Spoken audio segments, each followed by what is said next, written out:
இதை நம்ம ஐயப்ப சேவா சங்கம் தான் நம்ம நடத்தியிருக்கணும். இருந்தாலும் இந்த கண்டன ஆர்ப்பாட்டத்தை ஒரு எழுச்சியோட இந்த திருவாரூர் மாவட்ட இந்து மக்கள் கட்சி ஜெயராமன் தலைமையில் உள்ள இந்து மக்கள் கட்சி இந்த ஆர்ப்பாட்டத்துக்கு ஏற்பாடு செய்திருந்தாங்க. 2 நாள் முன்னாடி தான். ஒரு குறுகிய காலத்தில் இந்த அளவுக்கு ஒரு உணர்வோட எங்களது அகில பாரத ஐயப்ப சேவா சங்க திருவாரூர் மாவட்ட தலைவர், பொருளாளர், செயலாளர் உள்ளிட்ட நிர்வாகிகளுக்கும் இன்ன பிற திருவாரூரில் உள்ள இந்து அமைப்புகளுக்கும் ஐயப்ப குருசாமிகளுக்கும் ஐயப்ப பக்தர்களுக்கும் முதற்கண் எங்களுடைய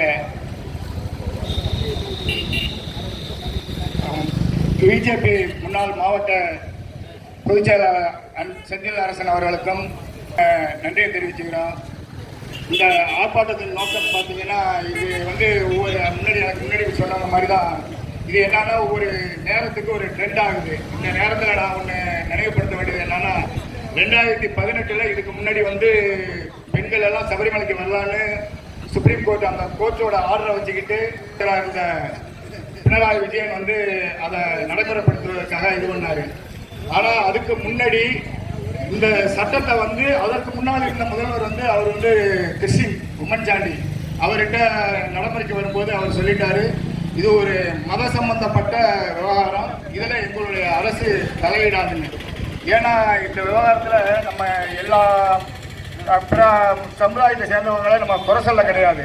ஏன்னா அதை சிலர் அவங்கள தூண்டி தான் இது பண்ணுறாங்க.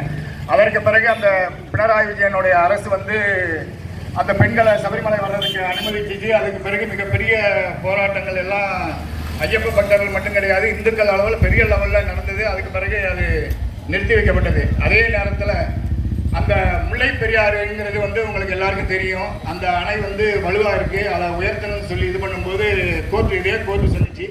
ஆனால் அதே முதல்வர் அதை செயல்படுத்தவில்லை.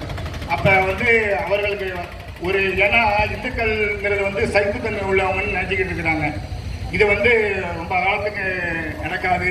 இன்னைக்கு இந்த திருவாரூரில் இந்த கண்டன ஆர்ப்பாட்டம்ங்கிற ஒரு தீப்பொறி இன்றைக்கு துவங்கியிருக்கு. இந்த தெற்கு வீதி, இந்த தேரோட வீதிக்கு பார்த்தீங்கன்னா வரலாறு என்னன்னா, எம்பெருமான் தாயச பெருமானே சுந்தரருக்காக வந்தது.